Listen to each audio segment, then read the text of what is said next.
Good morning students, welcome to our YouTube channel BDN Only School. Today we will read and explain the remaining portion of chapter Our Changing Earth of class 7's Geography. Let's start our video. Our first topic is work of sea waves यानी कि समुद्री तरंग के कार्य. The erosion and deposition of the sea waves gives rise to coastal landforms यानी कि समुद्री तरंग के अपरदन एवं निक्षेपण तटीय स्थलाकृतियाँ बनाते हैं. ठीक है, क्या बनाते हैं? तटीय स्थलाकृतियाँ बनाते हैं. यानी कि जो समुद्र के तट पर जो स्थलाकृतियाँ होती हैं वो किसके कारण बनती हैं? समुद्री लहरों के कारण बनती हैं या फिर समुद्री तरंगों के कारण बनती हैं. Sea waves continuously strike at the rocks. जो सी वेव्स होती है, समुद्र की जो तरंग होती हैं वो लगातार किसके ऊपर स्ट्राइक करती हैं? प्रहार करती हैं चट्टानों के ऊपर. ठीक है, क्रैक्स डेवलप. ठीक है, फिर क्या होता है कि उनके अंदर क्या आ जाती है? दरार आ जाती है. ठीक है, धीरे धीरे पत्थर के ऊपर दरार आ जाती है. Over time they become larger and wider. कि समय के साथ साथ ये क्या है कि बड़ी और चौड़ी हो जाती हैं. ठीक है, आगे है thus hollow like caves are formed on the rocks. तो इस तरह से गुफाओं के बड़े होते जाने में इनको समुद्री गुफा कहते हैं. क्या कहते हैं? समुद्री गुफा कहते हैं. ठीक है, क्या है कि धीरे धीरे पानी जब पत्थर से टकराता है, पत्थर में थोड़ी सी दरार आ जाती है और धीरे धीरे वो दरार चौड़ी होती जाती है. ठीक है, और जैसे जैसे वो चौड़ी होती जाती है, ठीक है, तो वो एक गुफा का रूप ले लेती है. ठीक है, क्योंकि फिर धीरे धीरे पानी उसके अंदर तक जाने लगता है. ठीक है, और अंदर भी वही काम करने लग जाता है, यानी कि उसके ऊपर प्रहार करता है और प्रहार करते करते उस चट्टान को अंदर तक काट देता है और एक गुफा का रूप बना देता है. ठीक है, आगे है these hollow like caves are formed on the rocks. तो इस तरीके से अंदर से खोखली जो केव्स हैं, ठीक है, वो बन जाती हैं किसके ऊपर? पत्थरों के ऊपर, चट्टानों के ऊपर. ठीक है, they are called sea caves. तो इनको क्या कहते हैं? समुद्री गुफा कहते हैं.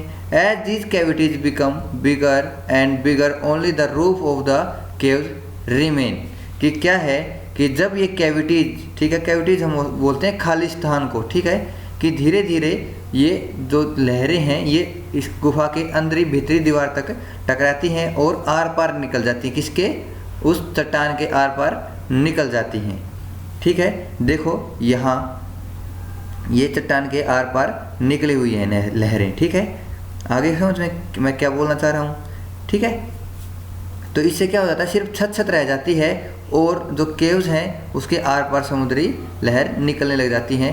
दस फॉर्मिंग सी आर्चेज. तब क्या बनाते हैं? सी आर्क्स बना देते हैं. क्या बनाते हैं? सी आर्क बना देते हैं. ठीक है, ठीक है, पहले एक केव का रूप धारण करती हैं और धीरे धीरे ये जो लहरें हैं इस केव की भीतरी दीवारों से टकराकर इसका भी अपरदन करते रहते हैं, इरोजन करते रहते हैं और समय के साथ साथ उसको आर पार ये लहरें निकल जाती हैं और किसका निर्माण कर लेती हैं? सी आर्क का निर्माण कर लेती हैं. ठीक है, यहाँ देखो एक सी केव है. ठीक है, समुद्री जो गुफा है जो लहरों के कारण बनी हुई है, जो लगातार लहरी से टकराती है पत्थर से. ठीक है, दरार आ जाती है, दरार धीरे धीरे चौड़ी होती जाती है और एक केव यानी कि गुफा का रूप धारण कर लेती है. आगे देखो further erosion breaks the roof and only walls are left. कि धीरे धीरे क्या होता है कि इरोजन से जो छत है वो भी टूट जाती है. ठीक है, धीरे धीरे देखो ये आप देखोगे धीरे धीरे जब टकराएगी समुद्री लहरें, ठीक है, तो इसको ऊपर तक क्या कर देंगी? खाली कर देंगी या फिर इसको पूरे को इरोजन इसका अपरदन हो जाएगा पूरे हिस्से का. तो ये सिर्फ और सिर्फ ये दीवार रह जाएगी. सिर्फ और सिर्फ ये इसकी साइड वाली दीवार रह जाएगी और ये वाली दीवार रह जाएगी, यानी कि इस पूरे चट्टान को दो भागों में बांट देगी. ठीक है, आगे है these walls like features are called stacks. देखो यहाँ पर एक स्टैक बना हुआ है. ये जो यानी कि दीवार के जैसी सिर्फ आकृति होती है, सिर्फ दीवार के जैसी, ऐसे लगता है कि जैसे किसी ने दीवार बना दी हो. ठीक है, इनको हम स्टैक बोलते हैं. और स्टैक किसकी मदद से बनता है? समुद्री लहरों के कारण ही ये स्टैक बनते हैं. सबसे पहले क्या होता है कि केव बनती है, केव से क्या बनता है? सी आर्क बनता है और धीरे धीरे आर्क का भी इरोजन हो जाता है, यानी कि ऊपर तक इसका इरोजन हो जाता है, इसका अपरदन हो जाता है और चट्टान को दो भागों में बांट देती है और ऐसा लगता है कि कोई एक दीवार खड़ी कर रखी है समुद्र के बीच पर. ठीक है, उसको हम क्या बोलते हैं? स्टैक बोलते हैं. आगे है the steep rocky coast rising almost vertically above sea water is called sea cliff. यानी कि समुद्री जल के ऊपर लगभग ऊर्ध्वाधर उठे हुए उच्चे शैलीय तटों को समुद्र भृंगु कहते हैं। ठीक है, यानी कि जो चट्टानें, ठीक है, समुद्र के तटों पर पाई जाती हैं, ठीक है, यानी कि जो समुद्र के सतह से ऊपर उठी हुई हैं, बाहर निकली हुई हैं, उनको हम क्या बोलते हैं? सी क्लिफ बोलते हैं या फिर समुद्र भृंगु बोलते हैं। ठीक है, ये समझ में आ गया होगा। The sea waves deposit sediments along the shores forming beaches, कि जो समुद्र की जो लहरें हैं वो क्या करती हैं? किनारों पर अवसाद जमा कर देती हैं। ठीक है, जो समुद्री विलीन का निर्माण करती हैं। ठीक है, समुद्री पुलिन का। ठीक है, यानी कि किसका निर्माण करती हैं? बीचेज का। ठीक है, बीच तो आप समझ गए होंगे। ठीक है, आगे रीड करते हैं वर्क ऑफ आइस, यानी कि हिमनद के कार्य। Glaciers are rivers of ice which to erode the landscape by bulldozing soil and stone expose the solid rock below। यानी कि यहाँ क्या बताया है कि जो हिमनद है या फिर जिसको हम हिमानी बोलते हैं, वो बर्फ़ की नदियाँ होती हैं। क्या होती हैं? बर्फ़ की नदियाँ होती हैं। हिमनद अपने नीचे की जो कठोर चट्टानें होती हैं, ठीक है, ठीक है, उनसे क्या करता है? जो गुलाशी मिट्टी और पत्थरों को अपरदित कर देती है, और जो गुलाशी मिट्टी एवं पत्थरों से भूदृश्य का अपरदन करती हैं। ठीक है, जैसे इस फिगर में आप देखोगे तो इसमें आपको नज़र आ रहा है कि जो ग्लेशियर है, ठीक है, वो क्या है? बर्फ़ की नदी। ठीक है, आपको दिख रहा होगा, ऐसा महसूस हो रहा है ये कोई बर्फ़ की नदी हो। ठीक है, ये भी क्या करते हैं? गुलाशी मिट्टी और पत्थरों का अपरदन करते हैं। ठीक है, आगे रीड करते हैं। As the ice melts glaciers carve out deep hollows there. हिमनद गहरे गर्तों का निर्माण करते हैं। ठीक है, काफ़ी गहरे गहरे गर्त बना लेते हैं। ठीक है, या फिर घाटी के जैसे। ठीक है, आगे पढ़ते हैं। As the ice melts they get filled up with water and become beautiful lake in the mountains, कि जैसे ही इनकी क्या होता है? बर्फ़ पिघलती है, ठीक है, तो पानी में कन्वर्ट हो जाता है और क्या है कि पर्वतों के बीच में एक सुंदर सी झील बन जाती है। ठीक है, आप इसको इमेजिन कर सकते हैं। आगे रीड करते हैं। The material carried by glacier such as rocks big and small sand and silt gets deposited, यानी कि जो ग्लेशियर्स के द्वारा जो पदार्थ लाया जाता है, कौन सा? बड़ी चट्टानें या फिर छोटी चट्टानें, मिट्टी या फिर सिल्ट, ठीक है, ये यहाँ पर इकट्ठा हो जाती हैं। These deposits form glacial moraines. Glacial moraines का मतलब होता है हिमनद हिमोड। ठीक है, यानी कि ऐसे डिपॉजिट्स जो ग्लेशियर्स के द्वारा एक जगह पर डिपॉजिट किए गए हों, इकट्ठे किए गए हों। ठीक है, आगे रीड करते हैं हमारा चैप्टर वर्क ऑफ वाइन। ठीक है, विंड बोलते हैं, वर्क ऑफ विंड की हवा या फिर पवन के कार्य। Have you ever visited a desert, क्या आपने कभी किसी डेजर्ट को या फिर रेगिस्तान को देखा है? Try to collect some picture of sand dunes, कि बालू के टिब्बे कुछ चित्र आप उसके इकट्ठे करने का प्रयास कीजिए। ठीक है, ठीक है, ड्यून्स होता है बालू के टिब्बे, सैंड ड्यून्स। ठीक है, देखो आप इस फिगर में दिखाई भी रखा है सैंड ड्यून्स, बालू के टिब्बे कितने बड़े बड़े हैं।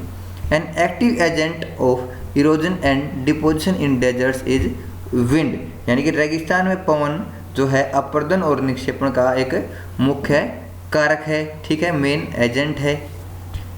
इन desserts you can see rocks in the shape of A mushroom commonly called mushroom rocks, कि क्या है कि कभी कभी आप रेगिस्तान में, ठीक है, किसके आकार के शैल देख सकते हैं, पत्थर देख सकते हैं? मशरूम के। ठीक है, मशरूम के जैसे आपको जो पत्थर हैं आपको दिखाई देंगे कि जैसे कोई बड़ी सी मशरूम हो। ठीक है, यानी कि मशरूम का आकार धारण किए हुए पत्थर आपको दिखाई देंगे। ठीक है, जिसको हम क्या बोलते हैं? कॉमनली, सामान्यतः मशरूम रॉक्स बोलते हैं। ठीक है, winds Erode the lower section of the rock more than upper part, कि जो क्या है कि एक अगर चट्टान खड़ी है तो चट्टान का नीचे वाला जो हिस्सा होता है, हवा उसका इरोड यानी कि उसका अपरदन ज़्यादा करती है, ऊपर वाले हिस्से का अपरदन कम करती है। ठीक है, therefore such rocks have narrower base and wider top, तो इसलिए ऐसी चट्टानों का जो बेस है यानी कि जो तल है वो काफ़ी क्या होता है? उसको हम बोल सकते हैं कि नैरो होता है, यानी कि पतला होता है, ठीक है। और ऊपर का जो हिस्सा होता है वो चौड़ा होता है। When the wind blows, it lifts the and transports sand from one place to another। कि जब भी हवा बहती है तो क्या करती है कि मिट्टी को अपने साथ लिफ्ट करती है, उठाती है और एक जगह से दूसरी जगह पर ले जाती है। When it stops blowing, the sand falls and get deposited in low hill like structures। कि जब भी ये हवा बहने से फिर रुकती है तो अपने साथ जो लेके जाती है ये मिट्टी, उसको एक निचले स्थान पर, ठीक है, वहाँ पर इकट्ठा कर देती है। These are called sand dunes. इनको हम क्या बोलते हैं? सैंड ड्यून्स बोलते हैं, ठीक है, यानी कि बालू के टीबे बोलते हैं। When the grains of sand are very fine and light, the wind can carry it over very long distances। अगर जो रेत के जो कण हैं वो काफ़ी महीन हों या फिर छोटे हों, हल्के हों, तो उनको जो हवा है काफ़ी दूर दूर या फिर लंबे डिस्टेंस पर ले जाती है, ठीक है, काफ़ी दूरी तक उनको लेके जा सकती है। When such sand is deposited in large area, it is called loess। यानी कि जब ऐसी मिट्टी किसी एक जगह पर, ठीक है, और काफ़ी बड़े क्षेत्र में फैल जाए तो उसको क्या बोलते हैं? हम लोएस बोलते हैं, ठीक है। आगे रीड करते हैं। Large deposits of loess is found in China. कि जो सबसे विशाल जो लोएस हैं, ठीक है, कहाँ पाए जाते हैं? चाइना में पाए जाते हैं, क्योंकि वहाँ पर भी डेजर्ट हैं, ठीक है। ऐसा नहीं है कि हमारे अकेले इंडिया में ही डेजर्ट है, ठीक है, रेगिस्तान है। विश्व के अलग अलग देशों में अलग अलग क्या हैं? डेजर्ट हैं, ठीक है। जो ऑलमोस्ट दुनिया की हर कंट्री में थोड़ा थोड़ा हिस्सा डेजर्ट्स का भी आता है। तो जो लार्ज डिपॉजिट्स हैं, ठीक है, यानी कि जो बड़े निक्षेप जहाँ जमा हुए हैं, ठीक है, वो चाइना के अंदर पाए जाते हैं, लोएस के, ठीक है। तो ये हमारा लेसन आज कंप्लीट हो गया। इसके जो क्वेश्चन आंसर हैं वो आपके व्हाट्सएप ग्रुप पर भेज दिए जाएंगे। तो आपको हमारी वीडियो अच्छी लगी तो लाइक कीजिए, शेयर कीजिए और हमारे चैनल को सब्सक्राइब कर लीजिए। Thank you.